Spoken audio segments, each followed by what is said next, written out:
नमस्कार दोस्तों, कैसे आप लोग। जो पिछला वीडियो हमने डाला था उसमें आपने देखा था हम गए थे वाई के गणेश मंदिर, और थोड़ा सा ही क्लिप मैंने नाना फडणवीस जी का जो वाड़ा है उसके बारे में डाला था। तो इस वीडियो में हम नाना फडणवीस जी का जो वाड़ा है उसको पूरा डिटेल में दिखाएंगे। तो चलिए वीडियो की शुरुआत करते हैं। कार पार्किंग के लिए बहुत जगह है यहाँ पर, और वो सामने है अपना मेन एंट्रेंस। तो हम चलते हैं अंदर। मेन डोर से अंदर आने के बाद आपके सामने कुछ ऐसा स्ट्रक्चर देखने मिलता है जो शनिवार वाड़ा का रेप्लिका लगता है। इस स्थान को गणेश चौक कहा जाता है। अगर आप ध्यान से देखोगे तो पुणे में बने शनिवार वाड़ा जो है वो भी थोड़ा कुछ ऐसा ही दिखता है। ये उसका रेप्लिका है। लेफ्ट साइड में जो छोटे से गणेश भगवान की मूर्ति है, ये वाई के बड़े गणपति जो है मंदिर में बड़े बप्पा की मूर्ति, ये उसका रेप्लिका है जो नाना फडणवीस जी के टाइम पर ही रखी गई थी। रेस्टोरेशन के कारण बहुत सारे डोर बंद है, तो जो हमको देखने मिलता है वही दिखाएंगे। और ये जो स्टेयर्स है, यही स्टेयर्स पे चढ़ के हमको अंदर दीवान खाना जो है वो देखना है। तो चलो। जब वो सीढ़ियों से ऊपर आओगे तो संभल के आना, क्योंकि काफ़ी छोटी है। और जैसे ये दीवान खाना ये फर्स्ट फ्लोर पे है, तो यहाँ पे काफ़ी लाइट और वेंटिलेशन है। बाकी आप अगर देखोगे तो जो वुड के पिलर्स है ये अभी भी वैसे के वैसे ही है जैसे उस टाइम पर थे, बिकॉज ये सागवान की लकड़ियाँ से बनी है, और सागवान की लकड़ियों पे जल्दी दीमक नहीं लगता, तो ये बहुत सालों साल तक टिकती है। और ये जो दीवान खाना है, इसके जो कॉर्नरिंग पे डिज़ाइन है या वॉल पे जो डिज़ाइन है वो अभी भी वैसे की वैसी ही है जैसे पहले हुआ करती थी। अब कितना अच्छा मेंटेन करके रखा है। अगर आप रूफ़ पे देखोगे तो रूफ़ पे भी काफ़ी अच्छी डिज़ाइन की गई है, और ये सारी एक ही मीन्स जो सागवान की लकड़ियाँ है उसी के ऊपर आकृति या कला बनाई गई है। दीवान खाने में ही सामने आपको मिलता है ये डोर जो उनके शयन कक्ष का था, अभी तो बंद है। तो विंडो से मैं आपको ये दिखा रहा हूँ उनका बेडरूम। तो ये उनकी बेड 6x6 है। वहाँ पे नीचे ही बाहर डिस्क्रिप्शन में लिखा है। तो ये जो फ़ैन है उस टाइम पे ऐसा फ़ैन हुआ करता था, और इसको चलाने के लिए भी जो बंदा होता था वो डिजेबल होता था, इज़ लाइक बहरा या गूंगा, क्योंकि प्राइवेसी सबको इम्पोर्टेंट होती है। और चारों बेड के लेग पे नीचे ऐसे कटोरी जैसा था जिसमें पानी या तेल डाल देते थे, चाहे कोई कीड़ा या बग ऊपर ना जाए। और दीवाने खास में ही आपको नाना फडणवीस जी का ये पेंटिंग देखने मिलेगा। तो हम दीवाने खास से बाहर निकले और हमको मिला है पंगतीचा चौक। पंगतीचा चौक यानी उस टाइम पर यहाँ पर लोगों को बिठा के खाना खिलाया जाता होगा। और अगर आप देखोगे तो ये एरिया काफ़ी बड़ा है। इसको देख के लगता है यहाँ पे इजीली 100 से 150 लोग आराम से बैठ के एक टाइम पे खाना खा सकते हैं। और यहाँ जो ऊपर जो कंस्ट्रक्शन हुआ है काइंड ऑफ, अगर आप देखोगे ध्यान से तो यहाँ पे जो पानी होता था बारिश का वो लीक नहीं होता था, बिकॉज इन्होंने जो बनाया था वो सारा पानी यहाँ से नीचे गिरता था, ये जो आप देख रहे हो सामने से। और नीचे गिरने के बाद वो ड्रेन आउट हो जाता था, क्योंकि वाड़े का कंस्ट्रक्शन ही कुछ ऐसे तरीके से बनाया था। ये जो छोटे छोटे आप होल देख रहे हो ऊपर, वहाँ से पानी गिर के ये जो नीचे एरिया है वहाँ पे जमा होता था और वहीं से ड्रेन आउट हो जाता था।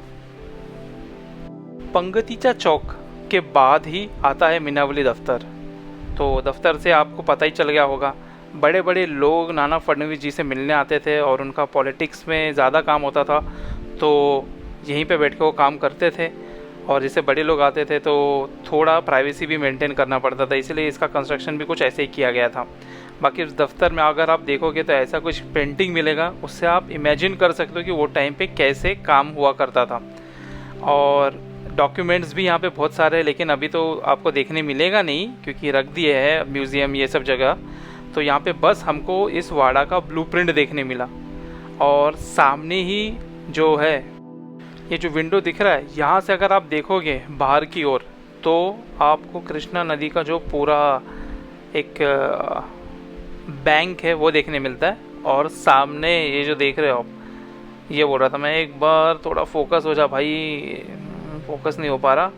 ठीक है कोई बात नहीं, मैं आपको नीचे चल के दिखाऊंगा। ये देखो, हाँ ये है बहुत पुरानी मंदिर, ये भी नाना फडणवीस जी ने ही बनाया है। कला दलन रंगाची खोली मतलब रूम ऑफ पेंटिंग्स। तो जब आप यहाँ पे आओगे तो आपको पता चल जाएगा। और जैसे नाना फडणवीस जी को पेंटिंग्स का बहुत शौक़ था, तो ये इस रूम में आपको वही सारी चीज़ें देखने मिलेगी। ज़्यादा पेंटिंग्स नहीं है, 1-2 हमको देखने मिली और वो भी काफ़ी अच्छी कंडीशन में थी। एक उनमें से ये है जो कलरफुल पेंटिंग है, और जो ये नेक्स्ट पेंटिंग है इसमें आप अगर देखोगे तो ये नेचुरल कलर्स और जो चूना मिट्टी उस टाइम पे यूज़ हुआ करती थी उससे बनी है, और ये वॉल पे ही बनाया करते थे, ऐसे पेपर वेपर में नहीं। पेंटिंग रूम के साइड से ही एक है कलबत खाना, जो सीक्रेट रूम बोल सकते हो, जहाँ पे काफ़ी कॉन्फिडेंशियल या सीक्रेट मीटिंग होती थी। ये वो वाला रूम है और ये काफ़ी छोटा है। कलबत खाना से नीचे उतरने के बाद राइट साइड में आपको एक डोर मिलता है, और उससे आप जब अंदर आओगे तो आपको मिलता है ये वाला रूम। हल्दी कुंकू महाराष्ट्र में एक रिचुअल है जो लेडीज़ में होता है, वो औरतें सेलिब्रेट करती है, और अगर आप गूगल करोगे तो आपको उसका पूरा डिटेल मिल जाएगा। जैसे कि मैंने कहा, ये जो सेलिब्रेशन है ये औरतों के बीच होता है, तो इस वाड़े का मीन्स इस रूम का भी निर्माण वैसे ही किया गया है। इसका कंस्ट्रक्शन आप देखोगे तो ये वाड़ा के कॉर्नर में है, और आप इस रूम की बाउंड्रीज देखोगे तो इस वॉल की हाइट काफ़ी बड़ी बड़ी है, क्योंकि जो औरतें होती है जब ये सेलिब्रेट करती है तो उनको प्राइवेसी दिया जाता था। तो वॉल की हाइट से आपको पता ही चलता होगा। बाकी जो इस सेक्शन है जो हल्दी कुंकू जहाँ सेलिब्रेट होता है उसके आप देखोगे तो वॉल पे जो पेंटिंग्स है और रूफ पे डिज़ाइन है वो काफ़ी अमेजिंग है, और इसका रिकंस्ट्रक्ट मीन्स लाइक रेस्टोरेशन का काम काफ़ी अच्छा किया गया है। जो सामने आप देख रहे हो लेफ़्ट एग्जिट डोर, यहीं से एक स्टेयर्स ऊपर जाती है, और वहाँ से आप ऊपर जाने के बाद आपको कुछ ऐसा व्यू या नज़ारा मिलता है जो वाड़ा का पूरा एक काइंड ऑफ परफेक्ट व्यू देता है। तो दोस्तों ये था नाना फडणवीस जी का वाड़ा, और अभी आप जो फ़ोटोज़ और वीडियो देखोगे ये उस टाइम पे जो गेम खेला करते थे उसके कुछ अवशेष या चीज़ें बच गई है वो है। और मैं भी आपको फ़ोटोज़ दिखाऊंगा कि इस वाड़े को किस लेवल पे लोगों ने यहाँ पे रेस्टोर करके एकदम अच्छा बनाया है। तो अब अगर आने वाले हो वाई घूमने के लिए, नाना फडणवीस जी का ये जो वाड़ा है इसको मिस आउट मत करना, इसका बहुत इंपॉर्टेंस है हिस्ट्री में। अगर आपको उनके बारे में नहीं पता तो आप गूगल कर लो, आपको और आइडिया आ जाएगा। तो आप ये सारे फ़ोटोज़ एंजॉय करो, और मैं बहुत बोल चुका हूँ, थोड़ा ब्रेक लेता हूँ। आप बताओ आपको वीडियो कैसा लगा, अच्छा लगा है तो प्लीज़ वीडियो को लाइक कर देना, कुछ सजेशन होगा तो कमेंट कर देना, मैं जल्दी रिस्पॉन्स करूँगा आपको। और आने वाले वीडियो के लिए चैनल के साथ जुड़े रहिए, सब्सक्राइब करो अगर अभी तक किया नहीं होगा तो, और अपने फैमिली फ्रेंड्स के साथ इस वीडियो का मज़ा लो। तो आपसे मिलते हैं नए वीडियो में, तब तक आप अपना ध्यान रखें। जय हिंद।